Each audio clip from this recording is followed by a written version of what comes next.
Last year, major banks and prominent individuals made their predictions for gold and silver for the year 2025. And now that we are coming towards the end of that year, it turns out that a lot of them, if not most of them, got it completely wrong. And only one or two of them came very close. And some were very, very ridiculous. But let's break down the original forecast and see where they stand today and what could happen going into 2026. So let's go.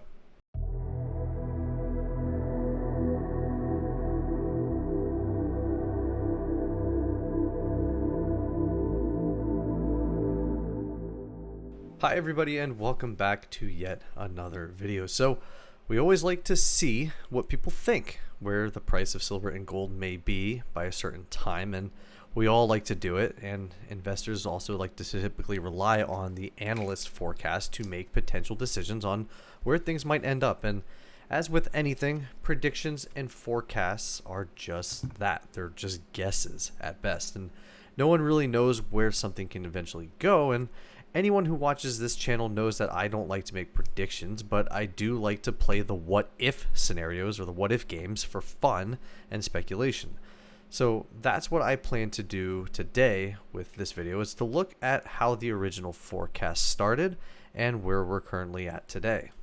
Alright, so let me show you just a very cool site that I found, and it actually tracks the predictions from the start of the year, and this comes from the website called Scottsdale Bullion and Coin. Now, I'm not sure who they are. It seems like it's like a local coin dealer in Scottsdale, Arizona, but again, I don't know who they are, but I saw this data and I wanted to cross-reference it and check it for accuracy, and it's actually pretty spot on. But you can see on the screen here that the average gold price predicted for 2025 was to be at $32.55 an ounce, and obviously we're well past that, but the highest price that they predicted was to be at $5,000 an ounce. And if we scroll further down, you can actually see who predicted what and at what price level by the individual or the company. And for the most part, it's for the end of 2025, and you can see that the numbers vary in different levels, but I'll link this in the description below for you guys to check out if you want to see it. But essentially the average price of all of those is going to be this number right here, which is $32.55. Now, they also have a silver price prediction as well, and you can see that the average spot price is going to be $40.90 an ounce, and the highest price prediction being an insane $500 an ounce. And I'm not sure if this is driving up that average number into the $40.90 a bit, so it could potentially be a little bit lower if we're including this triple digit silver here. I'm not sure if that's the case, but however, if you still scroll down, it's kind of the same thing. You can see that Robert Kiyosaki predicted the crazy $500 silver price level, but everybody else has their predictions and by when very similar to the gold one that we saw a moment ago. But again, I'll have both of these linked in the description if you want to check out this a little bit more. So you can see that in both cases for gold and silver, they definitely got it wrong. And I did the quick math with those estimations at the average of $32.55 for gold and almost $41 for silver. And essentially they were off by 30% for gold and 37% for silver in their estimations. Now, I think all of us will admit that we were wrong in our own estimations or predictions for what silver and gold would do for the year. I'm pretty sure it shattered everybody's expectations, but the difference is these guys are analysts and I'm just a guy on YouTube. So the things that I say probably don't carry much, if at all, any impact as a major company's analyst might. However, understanding why they were off is an entirely different thing, and I'm not sure as for the reasons why, and I'm not well vested in this area, but just probing around a little bit, I see a lot of points being brought up about how the rate cuts started earlier than they expected to. The central banks were buying more gold than they expected, and the industrial use of silver, and of course, the latest cooling issue from the CME group that they faced this past Friday all helped to skyrocket the price of silver even higher. And now I'm not sure if any of these are even true, all jokes aside, but again, I'm not knowledgeable so much in this area, but this is just what I gathered based off of the information that I could find.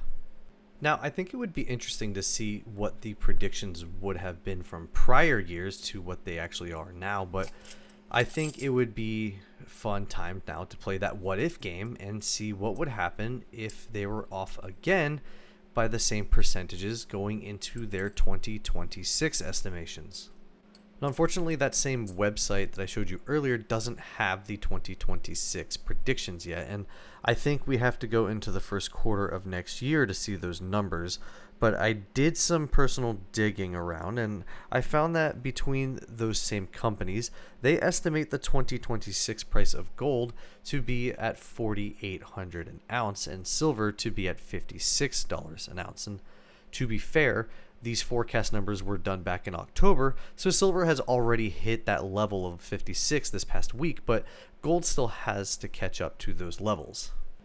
Now, if we assume that their accurate estimates of 4,800 and 56 an ounce stand, let's assume a different scenario plays out, in one where they underestimate exactly like they did this past year. If they were to be off the way that they were with gold, we would see a 30% increase in the actual price based off of that 4,800 level, which would put the price of gold at $6,240. That's $6,240 by the end of 2026.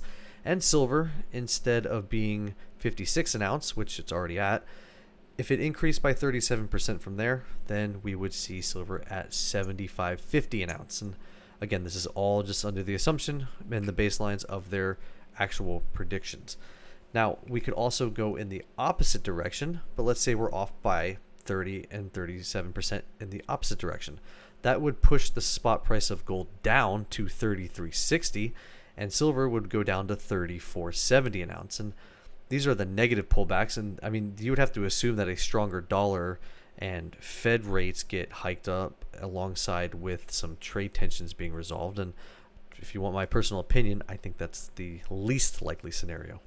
Now, I wonder if they would be overestimating even more so, since given the latest moves in gold and silver prices, it's possible that we could see some sort of knee-jerk reaction to further increase their estimations just solely on the fact that they were so wrong last year and it's been rapidly increasing in price just in this past quarter.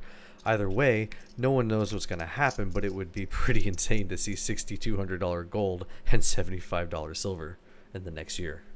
And if you want my unsolicited opinion, then I think there is a more likely chance that we do end up underestimating the numbers again. And now I'm not sure if it's by 30% or so like we did this past year, but it seems like silver has the edge in hitting those numbers first, and we'll have to see if gold does another push like it has this past year so far, but it's pretty much been all silver as of late. And again, not that gold hasn't been doing well. It's broken numerous all-time highs almost every single month or week so far, so we can't discredit that by any means. But I don't think any of us could have predicted $50 silver or $4,000 gold this year. But who's to say we can't hit $75 silver just based off of how things have gone lately? So what does this all mean for us stackers going into 2026? Well, honestly, nothing. And everything I said just showed that the estimations were pretty much off, but I'm sure anyone in the comment section this year who made a estimation or a guess as to where the prices would go would be way off as well. And just because the analysts were wrong this time doesn't mean that they're going to be specifically correct or incorrect in this upcoming year. Now, unless they've been historically wrong, then you could make an argument for it. But again, price predictions and estimations are at best a guess. So just take it with a little bit of grain of salt, I guess. Either way, that's going to do it for today's video, guys. Let me know in the comments down below what you think. Did you expect silver to be where it's at today, or gold for that matter? And do you think the predictions of 2026 based off of what they currently stand are going to be correct, overstated, or are they going to be understated? Let me know what you guys think in the comments down below. Thank you guys so much for watching, and I'll see you all in the next one. Bye bye, guys.